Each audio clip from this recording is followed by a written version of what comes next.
மாவட்ட தடகள சங்கம் மற்றும் அதியாயன இன்டர்நேஷனல் பப்ளிக் பள்ளி இணைந்து 63வது கோவை மாவட்ட இளையோர்களுக்கான தடகள போட்டி 8வது மயில்சாமி மற்றும் 3வது சங்கரன் நினைவு கோப்பை தொடக்க விழா கோவை நேரு உள் விளையாட்டு அரங்கில் 2 நாட்கள் நடைபெற்றது. நிகழ்ச்சிக்கு சிடிஏஏ பொருளாளர் ஜான் சிங்கராயர் வரவேற்புரை வழங்கினார். சிடிஏஏ தலைவர் லீமாரோஸ் தலைமை தாங்கினார். அதியாயன பள்ளி தாளாளர் ஆனந்த கிருஷ்ணன் ஒலிம்பிக் தீபம் ஏற்றி வைத்தார். இயக்குனர் விஜயகுமார் கொடியேற்றி வைத்தார். தொடர்ந்து மாவட்ட விளையாட்டு அலுவலர் அருணா, வழக்கறிஞர் கணேஷ்குமார் ஆகியோர் வாழ்த்துரை வழங்கினர். நிகழ்ச்சிக்கு சிறப்பு விருந்தினராக கோவை மாநகர காவல்துறை ஆணையர் பாலகிருஷ்ணன் கலந்து கொண்டார்.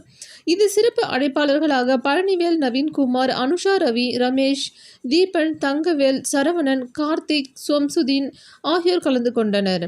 போட்டியை கோவை மாவட்ட சங்க நிர்வாகிகள், தொழில்நுட்ப தலைவர் சீனிவாசன் ஒருங்கிணைத்தார். இதில் மாணவர்களின் நீளம் தாண்டுதல், குண்டு எறிதல், 100 மீட்டர், 200 மீட்டர் ஓட்டப்பந்தயம், தொடர் ஓட்டம் உள்ளிட்ட போட்டிகள் நடைபெற்றது. வெற்றி பெற்ற மாணவர்களுக்கு சான்றிதழ் மற்றும் பரிசுகளும் வழங்கப்பட்டது.